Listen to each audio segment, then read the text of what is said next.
তরুণ শিক্ষার্থী ও গণমানুষ বাংলাদেশে স্বৈরশাসকের পতন ঘটিয়েছে, কিন্তু এখন শুধুমাত্র একটি নতুন নির্বাচন অনুষ্ঠিত হলেই বাংলাদেশের জনগণের আকাঙ্ক্ষার বাস্তবায়ন কি সম্ভব হবে?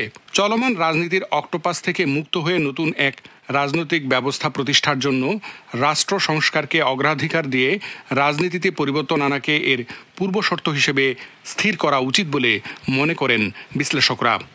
6 জুলাই রবিবার নিউ ইয়র্কে আগ্রা প্যালেস পার্টি হলে নিউ ইয়র্ক থেকে প্রকাশিত সাপ্তাহিক বাংলাদেশ পত্রিকার সম্পাদক ডক্টর ওয়াজেদ খানের লেখা বাংলাদেশের স্বপ্ন ও 24-এর গণ অভ্যুত্থান এর প্রকাশনা উৎসবে বক্তারা এসব কথা বলেন। ডক্টর ওয়াজেদ একজন সাংবাদিক, তিনি লিখেছেন এবং তার 33টি যে নিবন্ধ, তার প্রত্যেকটিতে অনেক চিন্তার খোরাক আছে। প্রত্যেকটা বিষয়বস্তুর উপরেই একটি পূর্ণাঙ্গ সেমিনার হতে পারে। এখানে তিনি তার নিজস্ব মতামত ব্যক্ত করেছেন। সবাই আমরা একমত নাও হতে পারি, কোন কোন ক্ষেত্রে একমত নই সেটা নিয়ে আমরা কথা বলতে পারি, কিন্তু সেগুলোর সুযোগ এই সংক্ষিপ্ত আলোচনায় একেবারেই সম্ভব না। ওনার অনেক লেখায় আছে যে কোনো ঘটনার একটা সাহিত্যিক বিশ্লেষণ বা বিবেচনা বা ন্যারেশন থাকা উচিত লেখকদের লেখায়। সেটা ডক্টর ওয়াজেদ ভাইয়ের লেখায় আছে, যেটা হাসান ভাই একটু আগে বলেছেন যে আজকে থেকে 20 বছর পর যদি আমরা গবেষণা করতে চাই বা যদি ভাবতে চাই যে আসলে এই দিনটা কি হয়েছিল 2024 সালের জুলাই আগস্ট মাসে, then we need this book. So it's a reference, it's a guideline, it's an inspiration for our new future. একদিকে সংস্কার, অন্যদিকে নির্বাচন, কোনটা আগে? দলের ভেতরে যদি গণতন্ত্র প্রতিষ্ঠা না পায় তাহলে দেশের মানুষের আস্থার প্রতিফলন কেমন করে হবে? মন্তব্য ডক্টর ওয়াজেদ খানের। 1/11-এর সময় কিন্তু একটা সংস্কারের একটা কথা উঠছিল, রিফর্ম, পলিটিক্যাল রিফর্ম। আমি অত্যন্ত নিবিড়ভাবে তখন কাজ করেছি ব্যারিস্টার মইনুল হোসেন সাহেবের সাথে, তিনি উপদেষ্টা ছিলেন। তখনই আমার ম্যাক্সিমাম লেখাগুলো ইত্তেফাকের কলাম 1-এ ছাপা হয়েছে। গত বছর অভ্যুত্থান ঘটেছে, মানুষ তাদের জীবন দিয়েছে, 1,500-এর মতো মানুষ তাদের জীবন দিয়েছে, লক্ষ লক্ষ মানুষ রাস্তায় নেমে এসেছে, গণ অভ্যুত্থান ঘটিয়ে যে পরিবর্তন এসেছে, এই পরিবর্তনের একমাত্র আকাঙ্ক্ষা নতুন বন্দোবস্ত, ইলেকশন, এটার কোনো বিকল্প নয়।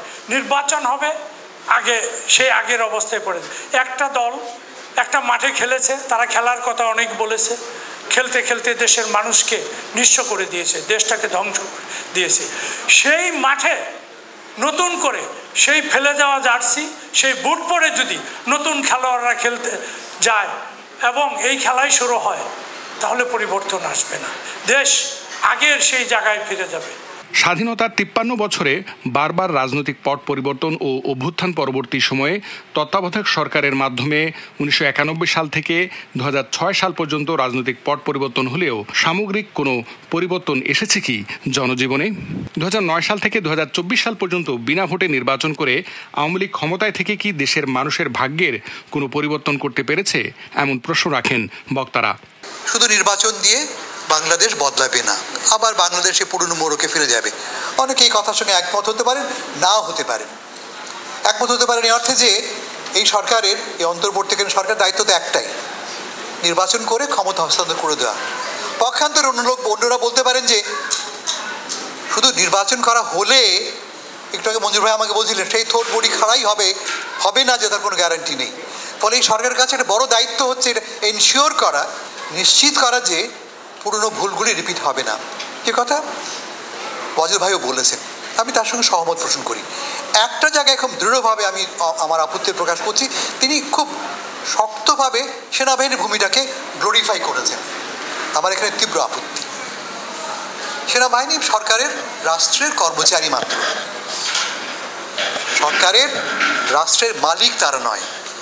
আমাদের দুর্ভাগ্য হচ্ছে যে আমাদের উপমহাদেশে বা আমাদের তৃতীয় বিশ্বে সেনাবাহিনী নিজেদেরকে দেশের মালিক মনে করে। তো আমি আশা করি এইভাবে আমরা এগিয়ে যাব এবং আপনারা যারা আছেন এভাবেই সহযোগিতা করবেন।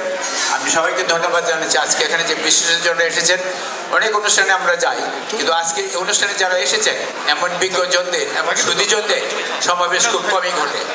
আমরা অবশ্যই দল করব, দলকে ভালোবেসে দল করব, কিন্তু আমরা বাংলাদেশকে প্রথমে ভালোবাসতে হবে।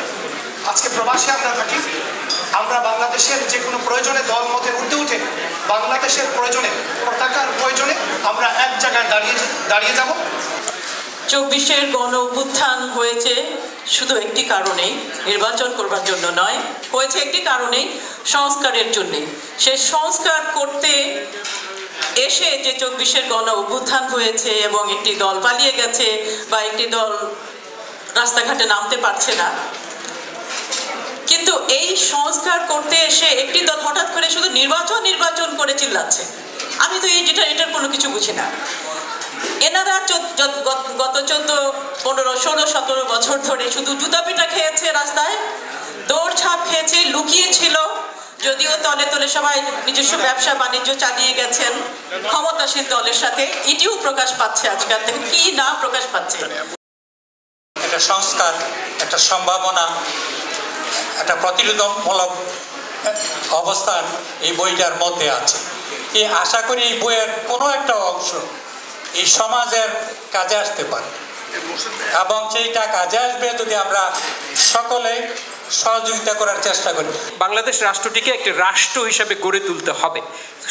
সেই কথাগুলো এই গ্রন্থের একেবারে প্রথম থেকে শেষ পর্যন্ত আপনারা যদি পড়েন তাহলে দেখবেন যে প্রতিটা প্রবন্ধেই, প্রতিটা নিবন্ধেই একটা, যেই হাসান ভাই যে কথাটি বললেন যে একটা স্বপ্নের কথা বলেছেন, একটা কনক্লুশন আছে, একটা ফোকাস আছে। সেই ফোকাসটি হচ্ছে যেটা 24-এর গণ আন্দোলনের মূল আকাঙ্ক্ষা ছিল, সেই আকাঙ্ক্ষাটি। যে কারণে আমি বলবো যে এটি একটি সফল গ্রন্থ। এবং শুধু তাই না, এটা পলিটিক্যাল কমেন্ট্রি হতে পারে, সময়ের একটা ধারাবাহিক বিবরণ হতে পারে, যেহেতু উনি কলামই লিখেছেন, কলামগুলোরই সংকলন করেছেন। এবং এই বইটি লিখতে গিয়ে তার সেই ব্যাকগ্রাউন্ডের প্রতিফলন ঘটেনি, তার যে রাজনৈতিক সম্পৃক্ততা তার প্রতিফলন ঘটেনি। তিনি নির্মোহ থেকে লিখেছেন। আজকে আমরা বিশ্বাস করি যে স্বপ্ন বাস্তবায়নের জন্য এইখানে আপনারা বসছেন। আমরা প্রবাস থেকে আর কতটুকুই বা করতে পারি, বলতে পারি, কিন্তু বাস্তবে আমার দেশের রাজনীতিবিদদের এইখানের মানুষেরা কতটুকু প্রভাব বিস্তার করতে পারে লেখায়, কথায়, বলায় এবং সবকিছুতে, সেটি আজকে আপনাদের চিন্তার বিষয় রয়েছে। গত 53 বছর ধরে জাতি বারবার স্বপ্ন দেখছে। ডক্টর ওয়াজেদ খান তার গ্রন্থে সেই সব স্বপ্নের কথা তুলে ধরেছেন, যে স্বপ্ন আমরা বাস্তবে স্পর্শ করতে পারিনি। আজও দেশের সামগ্রিক অর্থনৈতিক ও রাজনৈতিক কোনো পরিবর্তন আসেনি। বাংলাদেশের যত রাজনৈতিক শক্তি এবং ব্যক্তি আছে, কেউ আপনার তার ব্যর্থতা বলতে চায় না। সে নিজেকে নিয়ে মহান। এই আওয়ামী লীগ এখন পর্যন্ত তার এই শাসন আমলে কী কী ব্যর্থতা হয়েছে এইটা এখনও বলে নাই। শেখ হাসিনা এখনও ওনার কোনো দোষ হয়েছে এটা স্বীকার করেন না। আওয়ামী লীগ, বিএনপি, জামাতে ইসলাম কেউ নিজেদের ব্যর্থতা স্বীকার করতে চায় না। আমার কাছে মনে হয় যে এই যে তাদের যে দুর্বৃত্তায়নের রাজনীতি, এই রাজনীতির একটা বিস্ফোরণ হয়েছিল 24। এবং আরেকটা বিষয় আছে আমাদের এই কমিউনিটির মধ্যে, যেটা মনে হয় যে রাজনৈতিক এই দুর্বৃত্তায়নের পেছনে কিছু শক্তিও কাজ করে, কিছু ব্যক্তি কাজ করে। আপনার সুবিধা কি, যখন যে সরকার আসছে এই সরকারের সাথে আপনি তাল মেলালেন, এই সরকারের সুবিধা নিলেন, এই সরকারের সাথে আপনি নির্বাচন করলেন, রাইট? এই নির্বাচন আপনি যখন when you are participating with a autocratic government, you are giving the legitimacy of this government. আপনি প্রতিবাদ করেছেন? আপনি প্রতিবাদ করছেন না। সো আমার মনে হয় এই সব বিষয়গুলোর যে মানুষের যে ক্ষোভ, মানুষের যে বিস্ফোরণ, এই সব বিস্ফোরণের এই একটা কেন্দ্রবিন্দু ছিল 24, এবং এটাই হয়েছে।